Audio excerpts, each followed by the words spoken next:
Hi. Hi. Hi, everyone. Thank you for joining us. Thank you, Esther, Optica, Maria Jose, and Santin for helping us, for inviting us to this talk. And Shauna, thank you for your text and for being here with us to talk about our exhibition. We're very excited.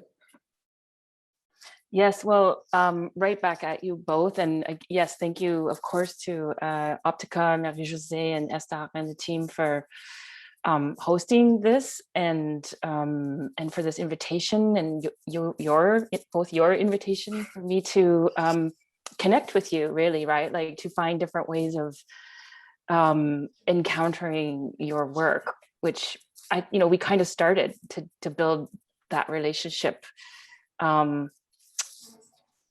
I guess maybe really through a dramaturgy class. Like there was some kind of meetings before, but it actually came out of we were in a theater studio in the Department of Theater at Concordia when I invited you to come and do some work with the students to talk about your work and the relationship of body to technology. I was just thinking about that, like how did we actually really start to connect around your guys' beautiful, wonderful, provocative, collaborative works. So it's super cool to be here. Yeah, we're super. I was actually thinking about that this morning as well when that workshop happened. I think it must have been at the end of 2019, maybe already. And here we are. Yeah. We're going to be super conversational, I think, about this, and hopefully that will also evoke some questions for our viewers. But maybe, do you guys mind if I like kick this off a little bit, or like, do you want to start? We're not very rehearsed to everybody out there. Considering I come from a background in theater, and there's so much about actually Laura and Santiago's work for me that's very theatrical and very performative, and yeah, and I have to thank you for this wonderful background that you gave me, which has a lot to do with the themes in your work and the idea of camouflage. I'm just going to put that out there right now. I'm very proud of the selection you made for me tonight. So thank you for that. It's great. Well, you know what, on this note of working collaborate, I guess in the theater we work collaboratively, right? So I'm gonna like always come to a conversation, or for the most part a conversation, from that place and that background that I have. And I'm just wondering if you guys want to kick this off by talking a little bit about the role that collaboration plays in your art practice, and also what inspired this collaboration that connects to you personally, thematically, and aesthetically. Yes. Yeah, I think, I mean, part of our practice as individual solo artists, and also part of our collective, at the center of it, it's always collaboration. I think we're always interested in creating, bringing my ideas, my interests, and maybe whatever I'm exploring at the time, put it on the table. Laura, that's the same thing. And I think by creating these spaces where we're very open to different ideas, it's all about exploration, experimentation with material, with how to explore the body, how to explore spaces, how to construct different experiences through technology. I think that's a key element of what we do, and I think it's reflected in the work and the installations that we've been developing since, I think it's been 2015 that we started collaborating. Yeah, I think building community is a really central part to what we do, both thematically and also in a practical way. Through community, you can build like much larger work, like through this collaboration, I feel like we can each elevate whatever it is that we want to explore in our own practices and take it somewhere where we usually wouldn't have done. Collaborating has really taught me that you don't have to know everything inside the work that you want to do for you to be able to do it in a large scale, So For us to be able to collaborate essentially means for us to be able to expand our exploration. And in that sense, we always invite, like, the more that we do these productions, the sort of bigger scale they're getting, the more people we invite to collaborate. And, like, for example, one of the main people who help us put this together at this level is Milton. And, like, I'm like, to work with somebody who can, like, provide a certain aspect of technical knowledge to elevate what we're doing, it just goes to show that collaboration is, like, really fun, mainly. And I think maybe to give a bit of context also on how we started our works together, we, like I was saying, in 2015, Laura and I have known each other for a while. We share similar experiences of migrating to Canada from Colombia at a young age. And we both went to the same elementary school, we both went to the same high school, and we happened to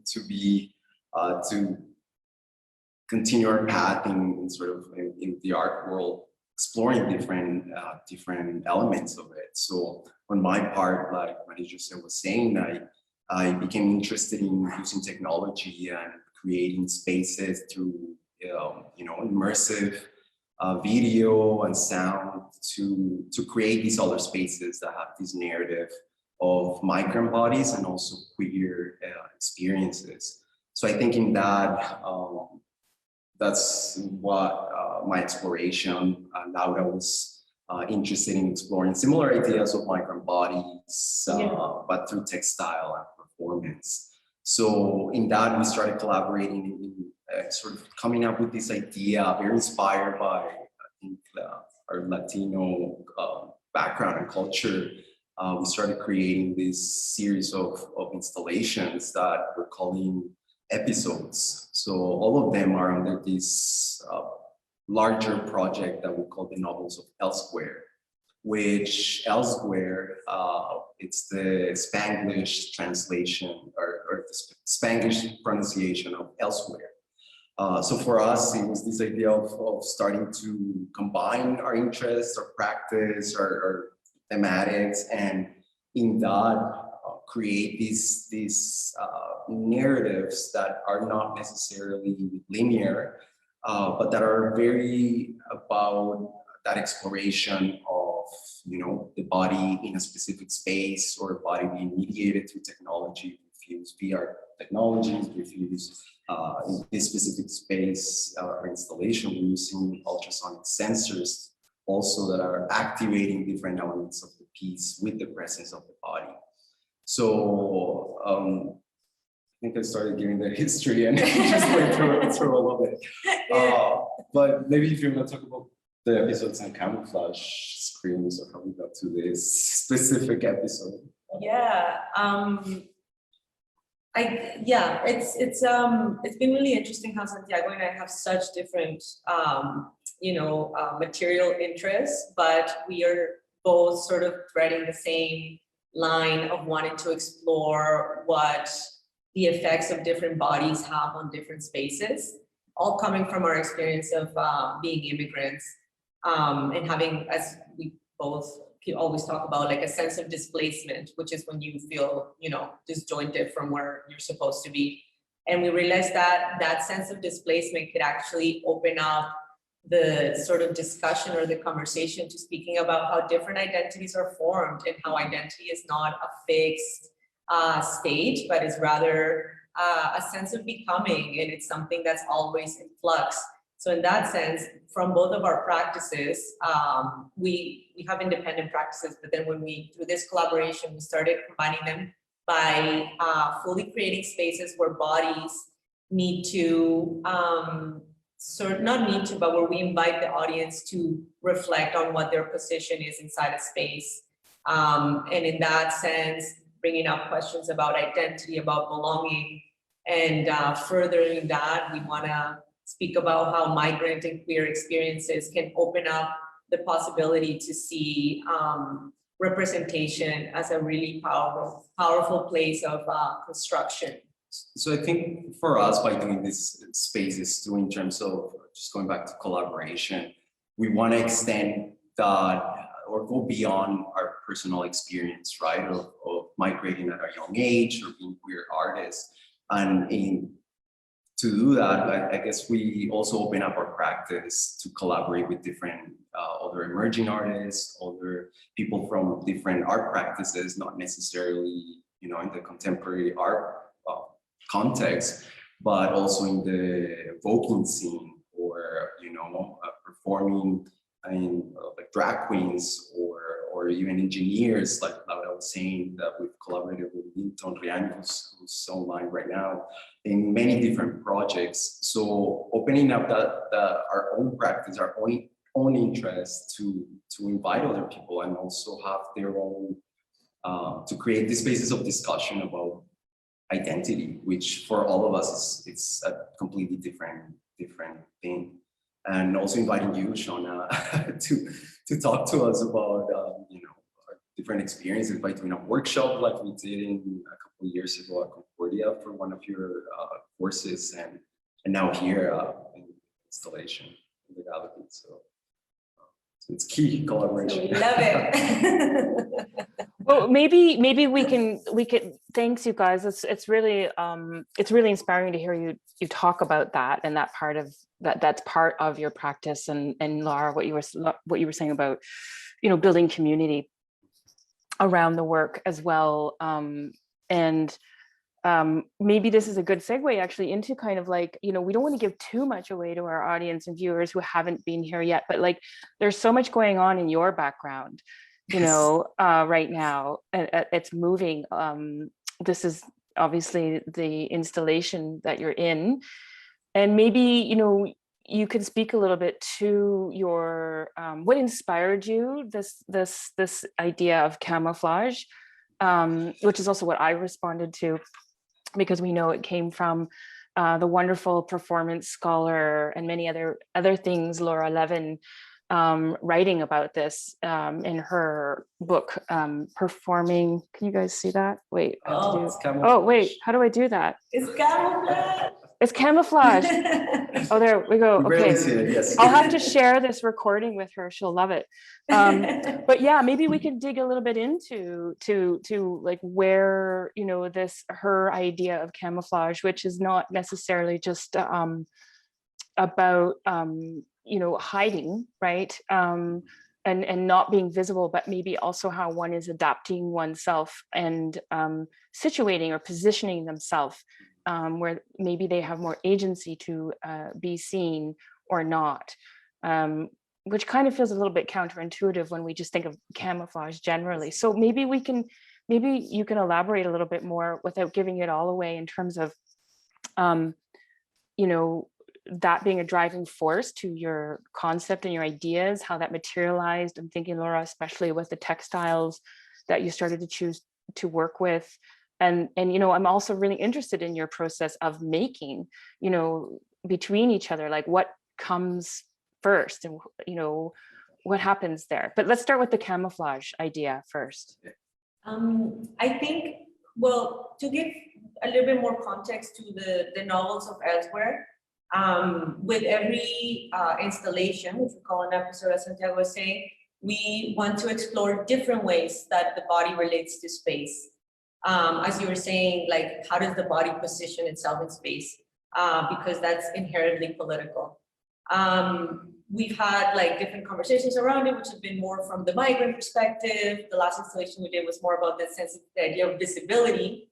And then for this one, it was inevitable for us to not take into consideration what's happening right now in the world in terms of the pandemic and the environmental crisis that is so palpable right now.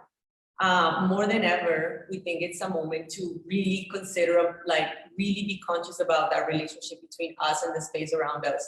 Our actions have an immediate impact on the environment, and that's just like being shown by the pandemic. A little bit further than that would be to really acknowledge that our relationship to the space around us is based on colonial values that say that we are above the environment around us, we are above other human beings for a certain amount of reasons, and that there's some sort of hierarchy between us and the space around us, which is clear that there isn't. And in fact, because we think we're in a hierarchy, we're gonna end up buried under it, you know? So it was really a moment for us to consider space in terms of the environment that's around us. And that's where this idea of using nature came about. Yeah. I think part of also to combine both of your questions too, part of this work, I think how it started was really a discussion about us wanting to create a space where people had the opportunity to have a release through a physical motion, right? Through the physical body and movement. So I think that's a bit of how we started the conversation of this specific installation of wanting to create that sense of release through something. And then the pandemic hit, and for us, this is really the installation, the work that came from that with the last year. We've been working on this. And with that, what Laura was saying, just being more conscious about our impact with the natural environment, right? And the positioning of us being, or thinking of us as coming into, or thinking of the human body or humanity as being above sort of in this hierarchy of, you know, nature, animals, and other beings. So for us, thinking of this installation was really wanting to bring that idea of leveling things up and really bringing that awareness of the importance of not putting, of being aware of that symbiotic relationship that we have with nature, that as much as it gives us, we're also giving back, right? So it's a mutual relationship. And in that sense, that's why, without giving anything away to somebody who hasn't come to see the show, the idea is that when you're in this space, you really see how your actions, your movement, your gestures can affect the space around you. And ideally, there's some sort of like, you know, physical release by trying to find what the gesture that affects space the most is. Yeah, and gesture that alters also the space itself. So the images might change, the sound might change, and it feels like you're transported to a different space that you're in right now. So I think that's a bit of what we're playing with this piece, specifically in the use of the sensors and a bit of this walking around that you see in the back of the space that you sort of go around and scan it. And by doing that, you start discovering how your body's also affecting the space and how it has the ability to change it just by being present. And I think in that, the use of the textile piece, you know, we think of these ideas, we want to work, when we're interested in thinking of this release. Sometimes, I mean, we have a really good relationship. So I think in this, in the conversations that we have, we share a studio too. So through all of that, I think back a year ago, we were really thinking of having that space to allow people to scream through their bodies. So that's why we also call this Camouflage Screams, the piece itself. And the textile. Yeah, that we definitely always have like you know, like a sort of critical discussion about what we want to do. But then as visual artists, we each have our own interests with different materials. Camouflage material is something that I was really drawn to because obviously it's got very specific connotations, you know, in terms of like who uses it. But when you start using these like sort of acid colors or like kind of decontextualize the idea of camouflage, finding these fabrics was just super exciting. So also it was a material process that happened there. And then in terms of how our collaboration happens, we each have interests that we bring forward and we allow each other to explore with it. So in my own practice, I really look for ways of, actually we each do it through our practices, we look for ways of expanding the body. So with the forms that came about for these textile pieces, they came from the wanting to sort of like morph the body into a sort of natural nature type of inspired shape, which is still like very artificial. So that's where the forms came from. And then you can speak a little bit about what you did with them after. Yeah, so I think before that, I was just remembering we were gonna produce this piece through a residency in Italy actually last year, but because we weren't able to travel, it really took a different turn, and we found this textile that I was saying, and in that we thought also of this textile as being very North American, and in that knowing that we were gonna have to film and do our video shoots, in Montreal, we couldn't really go anywhere else. I think for us, the piece also became very, for us, it was important to show this other environment, right? It was in the fall when we filmed it. So the use of camouflage in a very North American type of landscape, I think became pretty interesting and important. Yeah. And in that sense of expanding the body, in making it visible, well, playing with camouflage we think of camouflage as a way of merging with the background and not being noticed, and you're in camouflage and you're good. No one's noticing you.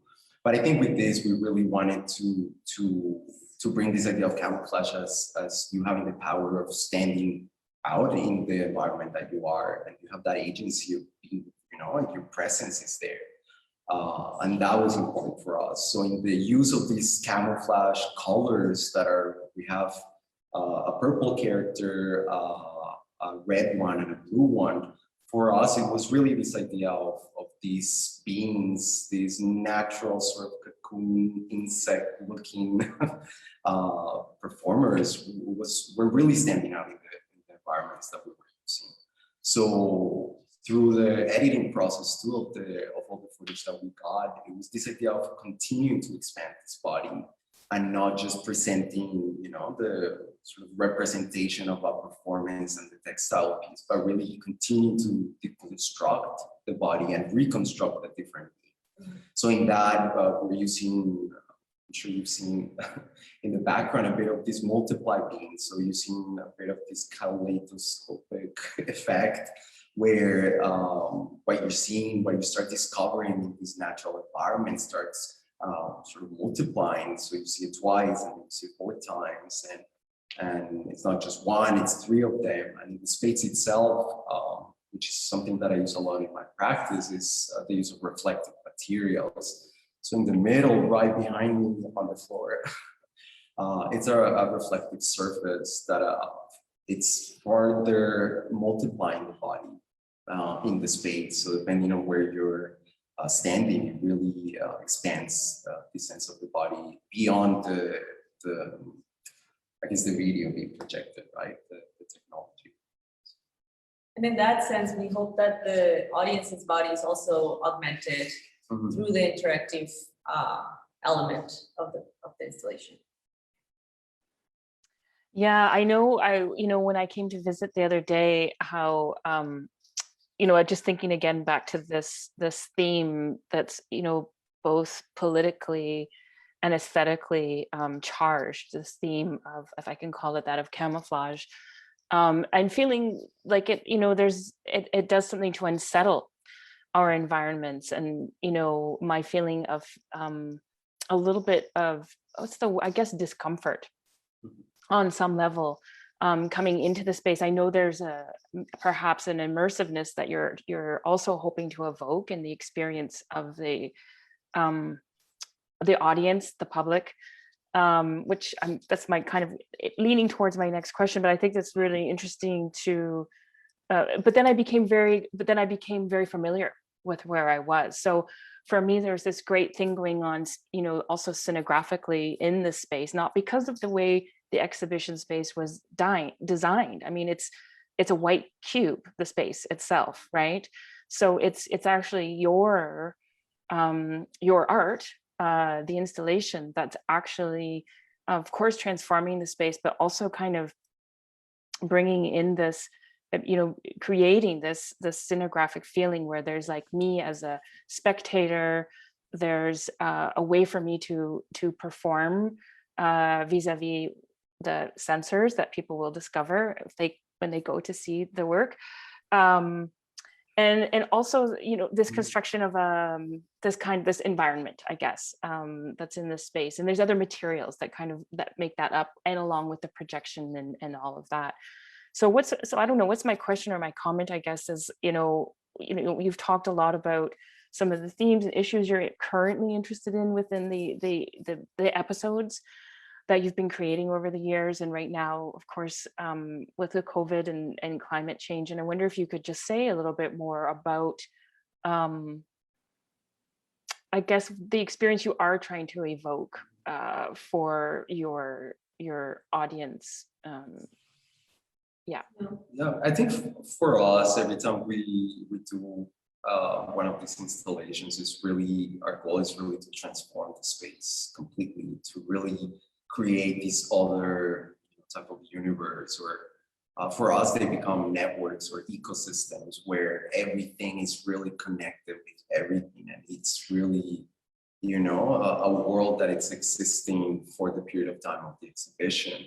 And that sense of discomfort, I think it's present in this exhibition. And I think we try to evoke a bit of this, I don't want to say discomfort all the time, but it's the sense of dislocation of, you're also entering a new space. You're trying to make sense of everything that you're seeing, because it's very overly stimulated, not only in this exhibition, but in all of our past installations as well, where we have, elements of sound, performance, sometimes the performance is live, elements that are multiplying the images and so on. So for us, this sense of dislocation, I think we've talked about this as our method, as a method or as a tool for us to really explore the sense of embodiment, disembodiment, and displacement too. And so dislocation in welcoming people into the spaces, for them to explore, make sense of the space, their body within that space too, and the impact that it has in that space. And in that discomfort that you mentioned, and that type of questioning of the environment, the surrounding, I think for us, it's what we want to create, that questioning more so than anything, I would say. Yeah, I like thinking about it like when you go to a new city by yourself and you don't know your surroundings at all, like the sense of discovery that comes from that is ultimately adaptation and survival. You're like, I need to locate myself immediately so I know where I'm going, so then I can, again, I'm louder in this space and I can like identify myself. So that's what we try to get at when we say that we're trying to use dislocation or displacement as a tool. We obviously lived it as immigrants, but the sense of dislocation and displacement is different for everybody. The core of what we're trying to achieve is to have a place where people are really like consciously in that space, like the amount of spaces in our daily routines that we just don't even see anymore. Like even our movements are fully choreographed. Like, there's a lot of sort of like switch off moments in our day, where we're just kind of like doing because that's what our patterns are. Ideally with the spaces that we create, we're not trying to teach nobody nothing. Like we're not trying to like have someone leave here and be like, oh my God, the earth, Answers. like it's or answers. Like it's not about that. It's just that when you feel uncomfortable for a second, in order for you to find that comfort, a lot of things are revealed to yourself about yourself, how you really feel about a space, how you hold yourself in a space, how you regard others in a space. So that's what we're trying to get at, and hopefully through experiences, through personal experiences, because everybody's gonna have their own experience.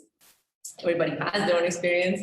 Through that, we hope to maybe achieve a place of where, I don't know, people have a moment of like awareness where they chose what was happening around them and they either rejected it or accepted it or adapted to it, but they had a conscious moment. That's the thing, what I'm trying to. Yeah, and I think evoke. this concept of dislocation too, obviously we're relating it with identity. I think migrant bodies like ourselves and queer bodies to go and are constantly in this process of identification, right? Which for us, it's what we explore with these projects as well, that not seeing identity or yourself as a static being, but as a constant, a being that is in constant flux, that is constantly adapting, readjusting, being and becoming. So I think for us, that's key in this, in evoking a bit of this dislocation of what we all go through in a way, and that's essentially that connection of body and space, having to adapt, readapt, understand, negotiate, and having that conversation that it's a back and forth between body and space. Thank you. There's I want to get to this response I had at some point, I think around, I guess, the wilding, my kind of drawing from a fairly recent text by Jack Halberstam, queer theorist, very well known. Well, maybe I'll just jump into that, because I also I kind of had, and maybe it actually kind of relates, because I had a question about the use of scale and how much the places where you install your works inform, I mean, those choices in terms of like the aesthetics that come with scale. But you may be making a work and not necessarily know where it's going to go either, I suspect, right? Like, because you've always got ideas that you're cooking up in the studio and things you're passionate about exploring. So but I guess but this particular scale and experience also makes it like a different kind of experience in the space that is actually was for me quite, there was a real interesting threshold of like intimacy and this kind of being immersed in these large scale projections, being able to walk through some of that, so you actually feel touched by the actual content of the work as you're moving in the space as well. There's a lot of eventually people who are here who will hopefully go see the work and experience it.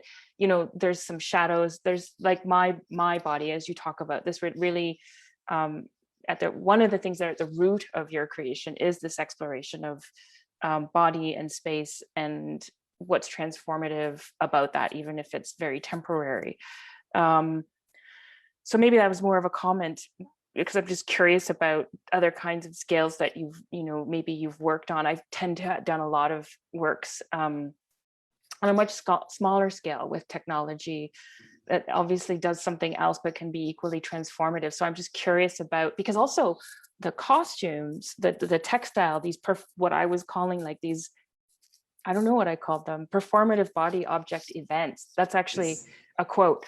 That's a thing Dorita Hanna talks about, through a performance design lens, again, back into the performance, lens that I will always default to. But they are also, when we were visiting the studio, quite grotesque for me, and quite kind of, and larger than life in a way as well. So I guess it's a question about that scale and that work you did in the environment, and what you discovered being, on Mount Royal, rehearsing and testing and shooting these works that, started to inform this scale, I guess, is the question. Did you hear a question there? Something about scale and your experience, in the real natural environment, in a built environment, which is, a lot of your locations were the city, right? You wouldn't necessarily know from the experience what we see here, but maybe if you could, I don't know if you could say something about that, your relationship to the scale of your work. Yeah, I think for us, every project, we like to think of them as site-specific. Like you're saying, we have this idea, we know what we want to create and what we want to evoke, what sort of technology I'm exploring with, what the fabric's going to be. So we have a lot of the pieces that really start to come together in the process of making the project itself. And then in the scale, it's in the sense of thinking of the projects as site-specific. I think we try to then put all the pieces in the space that it's provided, or if we get invited to a specific gallery, I think we try to really, really transform whatever space we're given. So we're talking about not just presenting work on the walls, but also thinking of the floor, thinking of the ceiling, thinking of having some live camera sometimes in other installations, and just making not just the work inside the white cube where you're going to see it, but also outside before you enter the installation space. So it's really determined, I guess, by the venue and some other exhibitions. One that we're actually showing right now at Sur Gallery. I know that we're around. I saw them. We've shown that piece 3 different times in 3 different venues, and it's always about that. The piece itself adapting to the architectural elements of where they're going to be presented.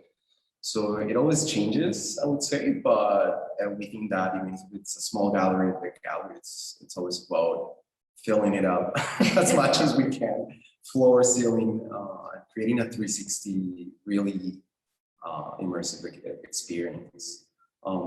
Yeah, because I think ultimately the artwork or the art is not in the objects or images we put in the space. I think ultimately that it's in, as we were saying before, in the experience of the viewer.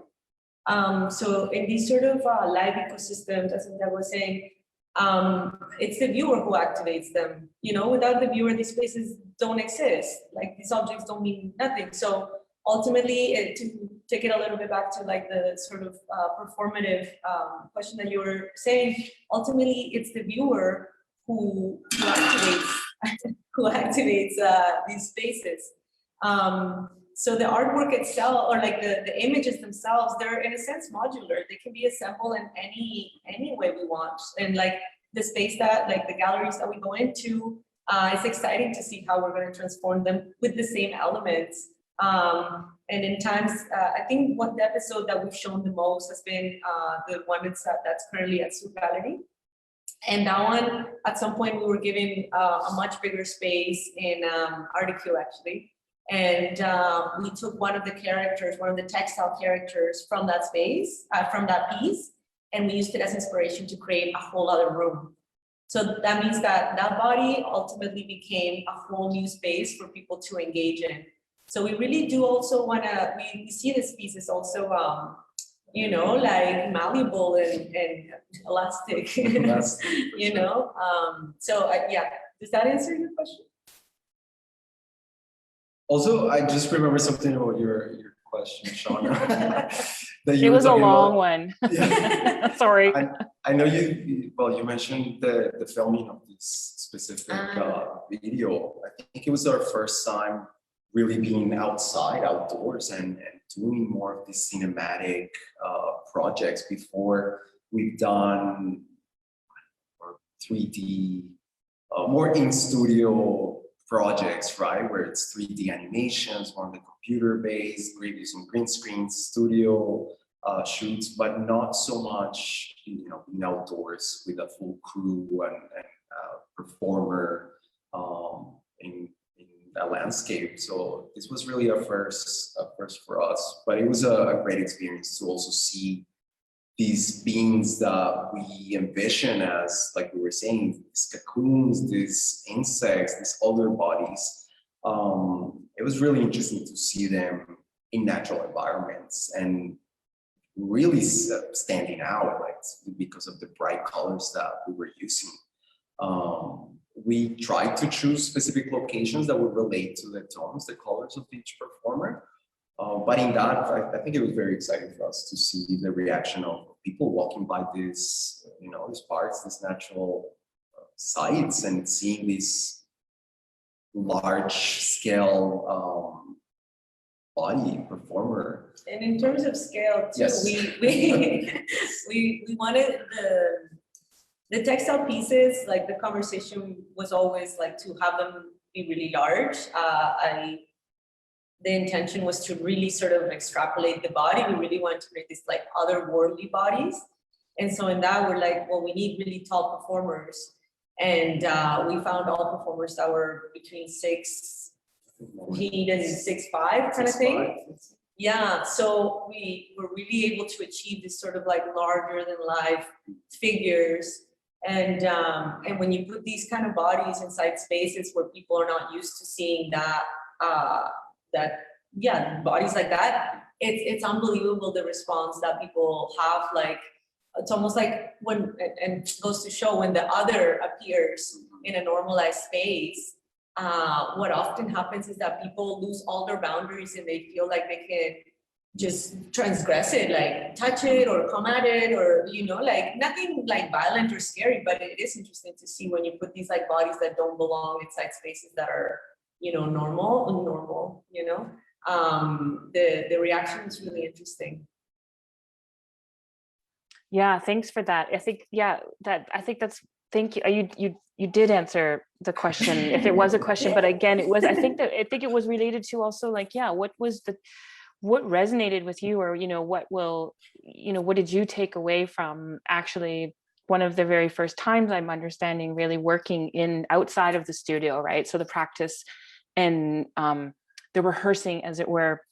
And really, in this case, with this particular episode, really left the studio, was in, you know, natural environments, inbuilt environments, and, you know, really being able to embody like how that might be unsettling. And what does that mean? Again, that there's that proximity of publicness. And I mean, you've captured it all, so it's all remediated in the exhibition, but there was something very alive and real and experiential happening in the environment, in the making of it. So that must feel really, that must be really enriching, I would imagine, for your practice moving forward.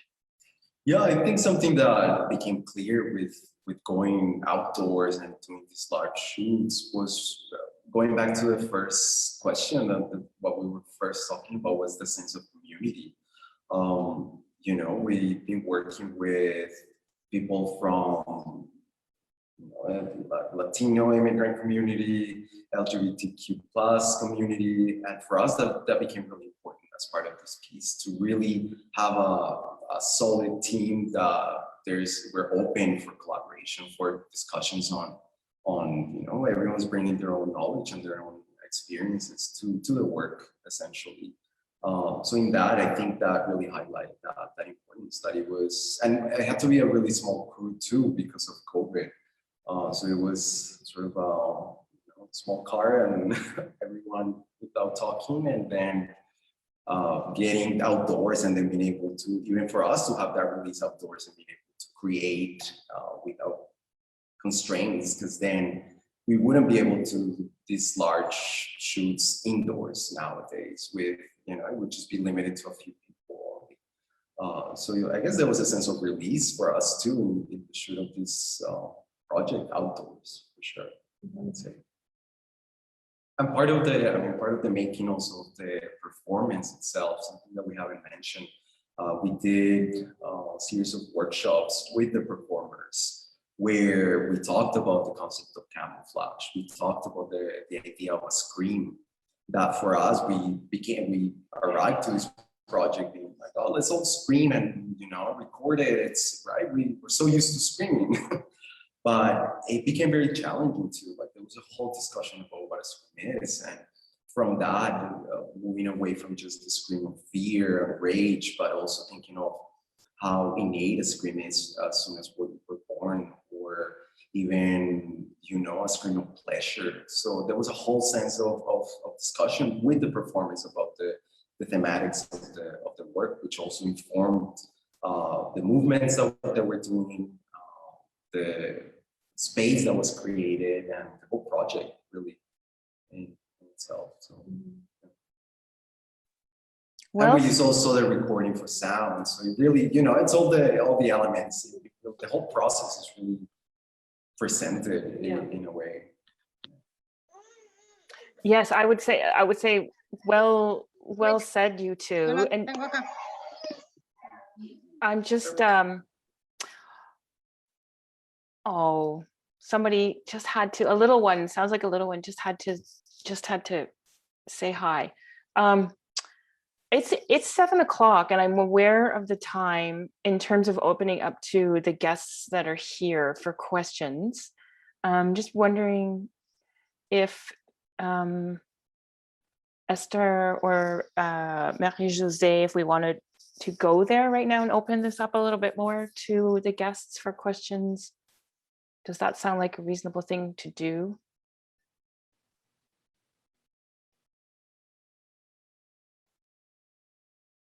Oh, I can't hear you, Santiago. Oh, I don't know if he said something.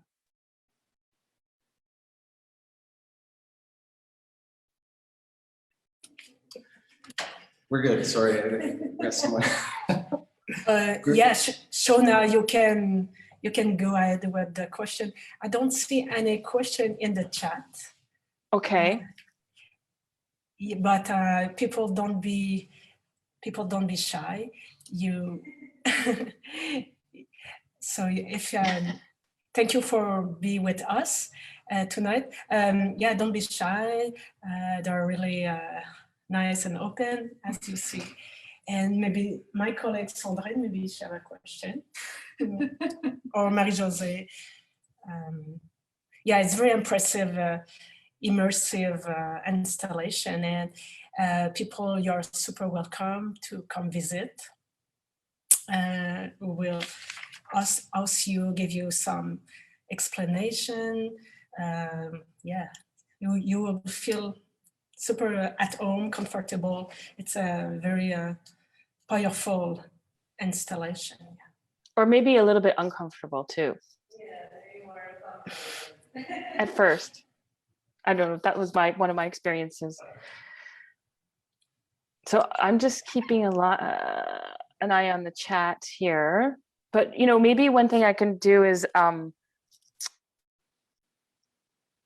oh, okay, there's something here now from Iveta, who says, hi, thanks for all the explanations. 2 questions. Can you guys hear me? Yes, okay, great. So question 1, I can imagine there must have been connections between your work concept and phenomenology, although phenomenology might sound too broad. So I was wondering if you might have something to talk about regarding the connection as an inspiration or anything, if there is any. So I think it's a question about maybe, yes, like the role or phenomenology might play in some of your practice in this particular series, these episodes, if I have that right. I guess the main connection for us would be, the sense of experience, we just want to tap into what experience can bring to self-reflection. I don't think in terms of sort of like a philosophical approach that we have to the work, I feel like we would be more towards, actually, Shauna, thank you so much for bringing forward Jack's work, because it really helped us contextualize a lot of the things that we're trying to say. And it kind of really helped us even give more words to how we're not looking to categorize any one experience or looking to categorize the reasoning behind the work. We really want to leave places of enough rupture that people can enter it and have their own experience. I don't know if that's also too broad of an answer. Well, one thing I would say too, if I may add, is just that I think I'm not an art historian. I'm not a phenomenologist. My background is, from coming from working in theater and then much more interdisciplinary ways, of course, but also, there's a real political undercurrent or activist undercurrent to the work I like to do or engage with. And that's, I think, partially why we like to connect and I like to encounter your work. And I often kind of think like, it's always a place of like, well, what's happening here? But it doesn't ever feel phenomenological because it's so grounded in, like, for example, even like a contemporary issue broadly, like climate change or, and I think this is what I think of your work as very performative. So it actually releases, it has agency in it. So even,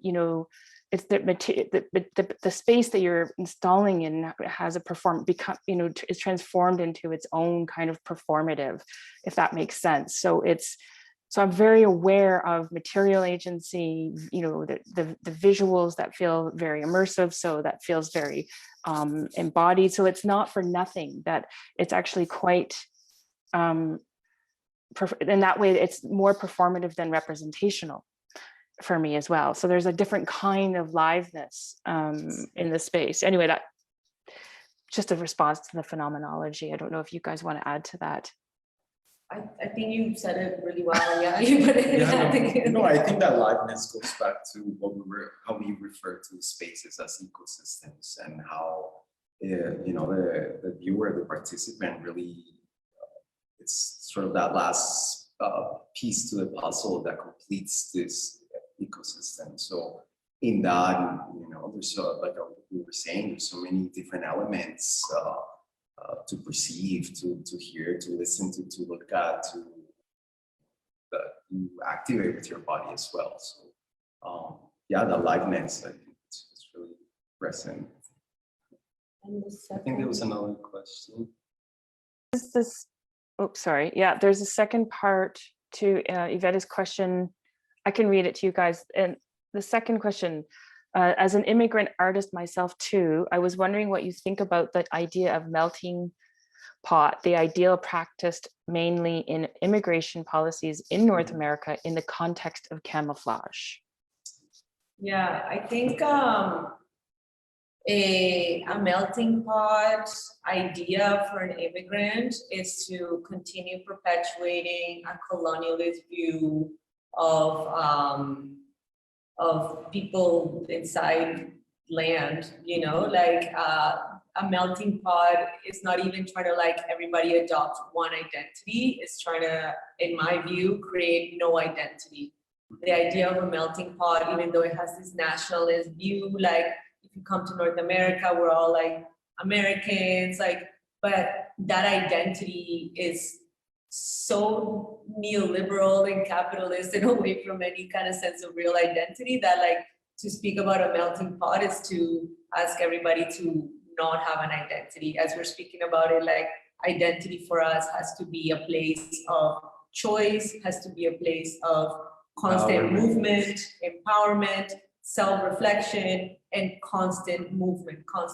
The idea of a melting pot is inhibiting. The idea of a melting pot is limited. It's It's putting limited, the yeah. body and identity in categories, really. And I feel like also these categories of more heteronormative ways of perceiving and managing bodies within spaces. So I think, yeah, we do see it a bit more like that, which it's in relation to camouflage, not specifically in this piece. We're not wanting the body to merge with the environment, but also more so the body standing out and being empowered and present and having agency over their own movement, their own bodies, and the space itself as and well. choosing how they're seen in a melting pot. You don't choose nothing, you just accept the structure. But very interesting, thank you for Yeah. that. So thanks a lot was the response to your answer. And I would just as a kind of really maybe a little bit indirectly relatedly to that is also just the way when the people who are with us, our guests this evening, go check out what you've got going on at Optica, that there's a really interesting, again, dynamic, which is also what makes the work so performative, where there's an enormous amount of course, choices and decision making and control over those decisions that you made as artists in the video works, that then the next, which are, of a documentation of this performing in the landscape with those bodies, those collaborators, with Laura's textiles. So there's an incredible kind of unrestrained kind of form of embodiment that's happening in the actual narrative, I guess, the content that's happened, like the actual storytelling. And then this incredible control, and I mean this in a good way, of how you bring that into being in this space that then creates this real synergy of, like, as you say, potentially release. It may not be for some people, but I think this kind of unsettling, again, going back to thinking about the camouflage not so much as a kind of a blending in a way that we intuitively think of it, but a more counterintuitive way, a la Laura Levin's idea of adaptation and situating, which is a little bit on the move. It's not a fixed thing. It's not a petrified, there is a kind of being stealth with that, right? Which I experience in the narrative and the actual content of the work that's there. And I think that embracing the wildness, right, from the text, just really aware of or embracing the fact that it's this other body, this other space. And I think that's what essentially we feel like we're trying to do with ourselves as well. And I mean, this empower, at least I speak for myself, empower queer POC artists, that it's presenting these other ways, or attempting to showcase these other ways of what a body could be and what a body is, and what a space, how space can be constructed. Again, moving away from these constraints or categories of how a body and space should be and should look like, and how movements should be determined according to the specific body and the specific space as well. In a sense, because I think anything that goes towards a melting pot mentality, heterogeneous structures, they're ultimately oppressive structures, even for the people who uphold them well, even for the people who feel like they belong, because we always talk about, like, oh, as immigrants or like queer POC artists, like there's a sense of like othering, but even for the people inside the structure who uphold them, it's oppressive for everybody. These structures are harmful for everybody. Yes. And there's also something tricky about this wilding that I was inspired to think through with your work and this particular episode. And Jack says it himself too, because what it does is it kind of looks like it risks kind of it definitely brings up like us thinking about coloniality, and but I think the idea here, which is why it needs to be articulated really well, and it's hard to do and when you don't have a huge word count, but just thinking, I think that in fact the power of thinking about some of the aspects of the work is not like this othering, and the wild is because the wilding can do the othering, which is problematic, of course, right? But that if it is about being able to revisit and create and critically think about those regimes of whatever normativity, patriarchy, coloniality, then there's an opening there. And I think that's the real gift and beauty of your work as it stands on its own, and also being in conversation with you this evening. So thank you. Thank you. Thank you. Oh, that's beautiful. Thank you. I'm just wondering if we're very close to, I know it's everybody's who's not at home at the gallery is probably thinking about the curfew at 8 o'clock. So I know you guys have to wrap up and get out of there. I'm just looking to see, there aren't any other questions, but if I've missed a question, somebody can just pop in if they like. Shelley, well, let's say thank you so much, and I'm looking forward to seeing the show. Fantastic, Shelley. Yay, come. Do you guys have anything else you want to add before we close this gathering? I guess, well, I just want to thank everyone for showing up to the talk virtually. So yeah, thank you, Shona and Altika, for this opportunity. Yeah, thank you for letting us speak about these things that actually hopefully are intersectional and, appeal to everybody. And we're also to mention, we're opening this, our studios in the same building where this exhibition is. So if anyone's interested in continuing this conversation and has more questions, we're very open to coming down from the studio and being in space with you and continue, the discussion.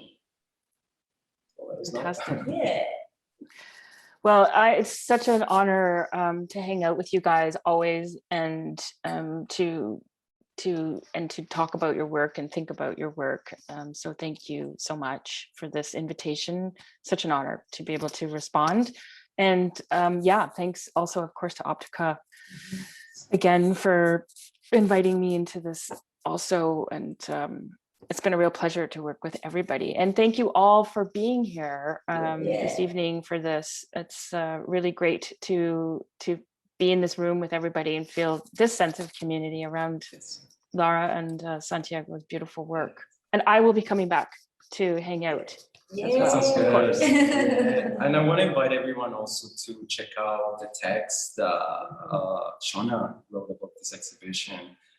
You can find it in the Optica website, and it's also available in English, Spanish, and French, which is great access to the work, to our ideas and to the project. So if you haven't had the chance to look at the text, I would invite you to do so. We're so thankful and also honored to have that text from Shona.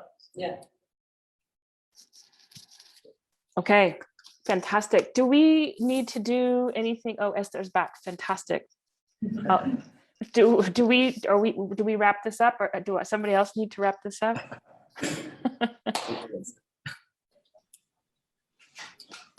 Marie-José, Many you have thanks. something, Marie-José? I just would like to many thanks all of you, Shona, Laura, Santiago, Esther, Sandrine, all the team of Optica who worked for this interview. And as you said, we hope to make more kind of interview who can discuss, different topics related to art contemporary, but also social issue and political issue, which is very interesting that we discuss tonight. So thank you so much to share all of these topics. And it's a wonderful work. You should come to see it at Optica, because it's not just immersive. You have something very operatic I found in that work, about also, yes, in fact, this location, not just by the images, but also with the sound. The sound is very, very very effective in this installation, and technology disappeared totally. So it's a great success. I encourage you to come. Yes, and it's just super quick. The sound designer, Alana Nevito, and the cinematographer, Cedric Laventi, and the production assistants, Francisco González Rosas, and Abraham Mercado, and Alicia Renault, and Amelisha Renault, and Suna. Thank you so much for all the work. And the performers as well. And the performers as well. Alicia Kasolinka, Sam Blake, and Isis Baga. So thank Yes. you also to the team that made this work possible. So just a small shout out to Yes, just everyone. a shout out.